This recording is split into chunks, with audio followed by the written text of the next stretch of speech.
مرحبا، أهلا وسهلا فيكم مطبخ محمد الحلبي. اليوم وصفتنا حلوة ولذيذة ولا أطيب من هيك، من الوصفات اللي كتير سهلة وكتير طيبة وطعمتها ذوبان، غرام غرام غرام من كتر ما لا بتدوب وطيبة وكتير سهلة. شوفوا لي على الطبقات والتماسك، شي عن جد روعة. كتير كتير رح تحبوها وتعجبكم وتعملوها على طول. بالبداية رح نحط عنا كيك. أكيد فينا بهاي الوصفة نستعمل كيك بايت عنا من حفلات من مناسبات من قبل بيوم ما بنعرف شو بدنا نعمل فيه، فهاي هي الوصفة المناسبة لإله. أنا لحتى تكون الوصفة عنا سهلة جبت كيك جاهز عملت على إيدي، كيك شوكولا فتفته كتير ناعم، أكدت كل الحبات تكون ناعمة عندي حتى ما يصير أي تكتلات. وبعدين هون عندي معلقتين من الحليب بدنا ندوب فيها نص معلقة صغيرة من ما بدنا نذكر اسم الماركة من القهوة سريعة الذوبان بندوبها فيها، وبعدين بنسقي الكيك فيها حتى يعطي طراوة ويتماسك على بعضه ويعطينا نكهة كمان لذيذة. ما تحطوا أكتر من معلقتين لأنه بصير تشتش، بصير بيعطينا نتيجة احنا ما بدنا إياها. هيك نتأكد إنه كل الحبات تشربت من الحليب وما يصير أي تكتلات، لازم يكون هيك مفرفط حتى ما يعجن عندي ويعطينا نتيجة مو مطلوبة.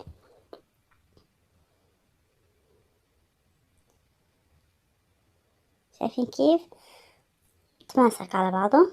نحنا بس بدنا هو يتماسك على بعض مو أكتر. بعدين بنفرغ الخليط في صحن قالب تشيز كيك حتى يصير عنا فتحه بعدين ويصير عنا سهل.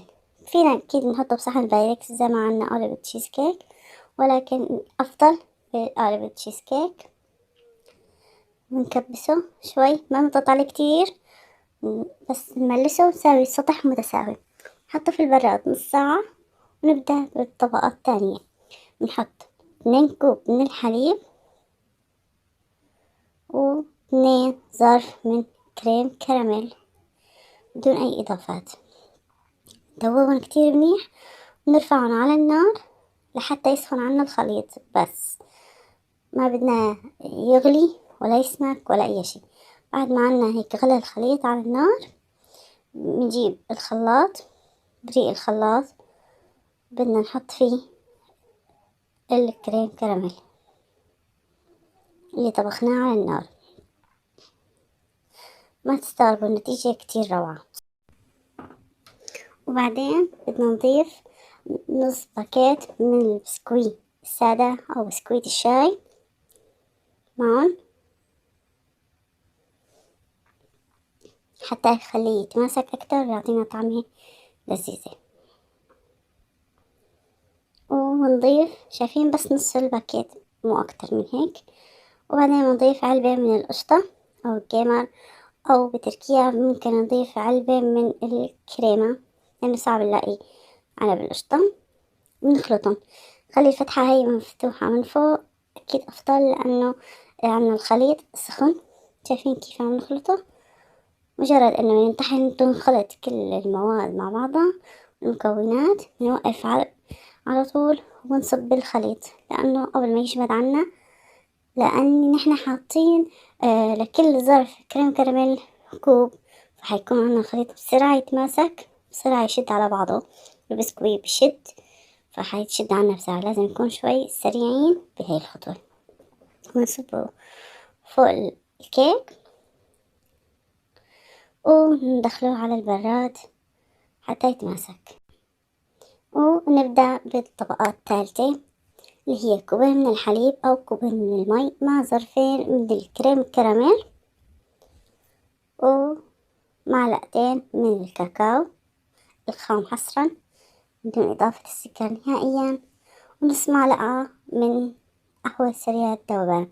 نحركهم مع بعض كتير منيح، بعدين نرفعهم على النار حتى يسخن عنا المزيج ويغلي. بس شايفين كيف قوامه؟ بدنا نحطه فوق الطبقة الثانية.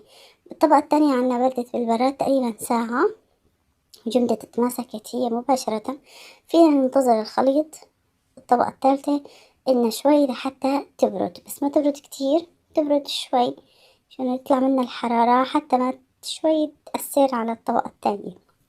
بدنا نصبها كتير بشويش وكتير بحذر، نكون حذرين بهاي الخطوة، لأنه مجرد ما نصب نحنا حيجمد، لأن عنا الخليط فيه كمية كريم كراميل مثل ما حكينا كبيرة، والطبقة اللي تحتها باردة، فحيجمد مباشرة وياخد الشكل.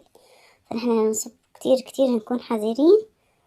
مجرد ما صبينا أول طبقة اكتملت، باقي الكمية بنحطها على كيفنا كيف ما نزلناها، ولكن بس أول طبقة نكون حذرين فيها.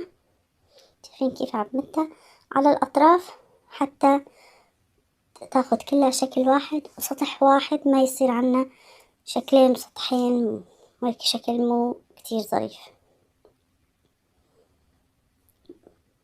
بس بدكم تطولوا شوي بالكم وتكون كل الأمور بالسليم.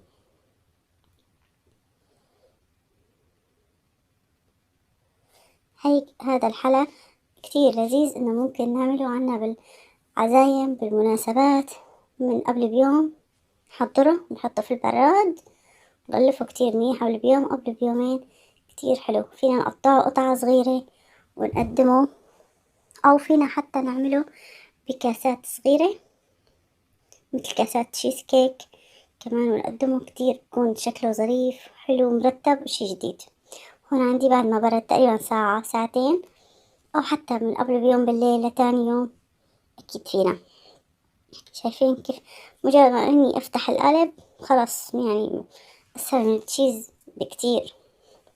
شوفولي على اللمعة وعلى الطبقات المتناسقة، والشكل لحاله حكاية، ما بيحتاج إنه نزينه ولا بيحتاج إنه نحط له أي شي، هو لحاله مزين حاله بحاله. بدي نقطعه، شايفين كيف طري؟ طبعا لأنه الطبقات كريم كراميل.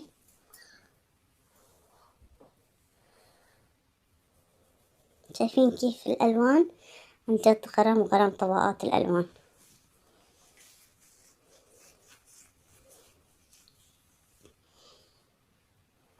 بدوب بالتم والطعم غرام، عن جد شهدوني أو هلا أرجع أعمله من أول وجديد على قد ما له لذيذ وسهل، ومكوناته موجودة بكل بيت، ما بيحتاج شغل ولا بيحتاج شي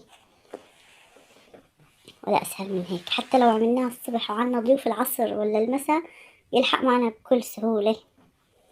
شكرا لكم لمتابعتكم للفيديو، متابعتكم للأخير. بتمنى تجربوا وتكتبوا لي، لا تنسوا لي من دعمكم.